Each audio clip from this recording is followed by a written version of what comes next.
बात है विक्रम संवत 1908 की। सावन भादो के दिन थे। चारों तरफ मूसलाधार बरसात हो रही थी। तब परमपिता परमेश्वर शंकर भगवान ने अपनी लीला रचाई और अपने तेज से एक अलख महापुरुष को प्रकट किया और भोलेनाथ ने उन्हें निरंजन नाम से संबोधित करते हुए आदेश दिया कि जाओ निरंजन, मृत्यु लोक जाकर अपनी लीला रचाओ। भोलेनाथ जी से आदेश पाकर बाबा निरंजन भूलोक पर आ पहुंचे। साधु महाराज वर्षा में भीगे हुए और उनकी जटाओं से पानी टपक रहा था। खड़ाऊ कीचड़ में फिसल रही थी। फिर भी अलख निरंजन कहते शंख बजाते चले जा रहे थे और घूमते घूमते राजस्थान के बीकानेर जिले के गिरासर गांव की सोलंकिया ढाणी की तरफ निकल पड़े। बाबा निरंजन सोलंकिया ढाणी में गोविंद सिंह सोलंकी के घर के सामने जाकर रुक गए। इस समय गोविंद सिंह की धर्मपत्नी अपनी गाय का दूध निकालने में इतनी व्यस्त थी कि उन्हें ये पता ही न चला कि उनके दरवाजे पर साधु खड़े अलख जगा रहे हैं। इसी बीच महाराज ने अलख निरंजन की आवाज लगाते हुए शंख फूंक दिया। शंख से उत्पन्न तीव्र ध्वनि के परिणाम स्वरूप गाय बिदक गई और लात मारकर पूरा दूध बिखेर दिया। दूध को बिखरा हुआ देख गोविंद सिंह की पत्नी का पारा 7वें आसमान पर जा पहुंचा और बाबा की वास्तविकता से अनजान क्रोधित होते हुए साधु महाराज को बुरा भला कहने लगी और चिल्लाते हुए निरंजन महाराज से कहा, अरे ढोंगी, अरे कपटी, तुझे शर्म नहीं आई? ये पीले वस्त्र पहनकर और लंबा तिलक लगाकर क्यों भीख मांगता फिर रहा है? तेरे से कमाकर नहीं खाया जाता क्या? हट्टी कट्टी देह लेकर घूम रहा है, ढोंगी कहीं का। बाबा निरंजन हंसकर बोले,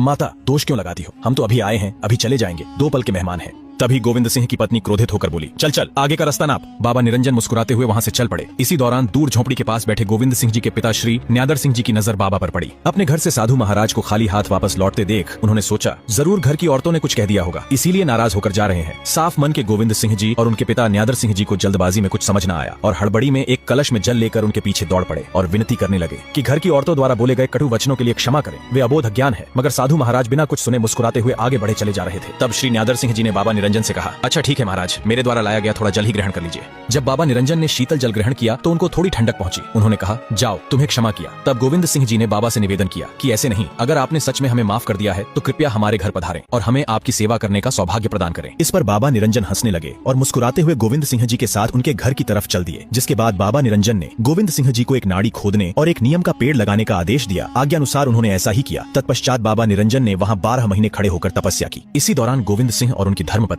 दोनों सच्चे मन से बाबा की सेवा में लगे रहे। एक दिन बाबा निरंजन ने खुश होकर गोविंद सिंह जी से कहा, मैं तुम्हारे इस सेवा भाव से अत्यंत प्रसन्न हूँ, मांगो तुम्हें क्या चाहिए, यदि आज राजपाट भी मांगोगे तो मिलेगा। तब आंखों में अश्रुधारा भरते हुए गोविंद सिंह जी रो पड़े और बोले, महाराज, अन्न धन के भंडार भरे पड़े हैं, धन संपत्ति की मेरे पास कोई कमी नहीं है। यदि आप कुछ देना ही चाहते हैं तो मेरे घर कोई संतान नहीं है, तो कृपया मुझे एक संतान सुख का आशीर्वाद प्रदान करें। बाबा निरंजन ने तुरंत धुने से भभूति उठाई और गोविंद सिंह के समक्ष करते हुए बोले कि तुम्हें एक नहीं अपितु 4 संतान प्राप्त होंगी, 3 पुत्र और 1 पुत्री, मगर बदले में तुम्हें मुझे एक वचन देना होगा। तुम्हारे घर में सबसे पहले जो पुत्र जन्म लेगा उसे मेरी शरण में सौंपना होगा, उसे मेरा शिष्य बनाना पड़ेगा। वक्त आने पर अपने वचन से मुकर तो नहीं जाओगे, बोलो क्या तुम्हें मंजूर है? गोविंद सिंह जी ने कहा, जी महाराज, मुझे मंजूर है। यह एक राजपूत का वचन है, जो कह दिया सो पत्थर की लकीर समझो। तब बाबा निरंजन ने तथास्तु कहते हुए भभूति गोविंद सिंह जी को सौंप दी और वहां से प्रस्थान लेते हुए बाबा निरंजन काली नाड़ी के जंगल में आ पहुंचे और इसी जंगल में एक स्थान पर अखंड तपस्या में लीन हो गए। समय का पहिया निरंतर घूमता रहा और ठीक 9 महीने बाद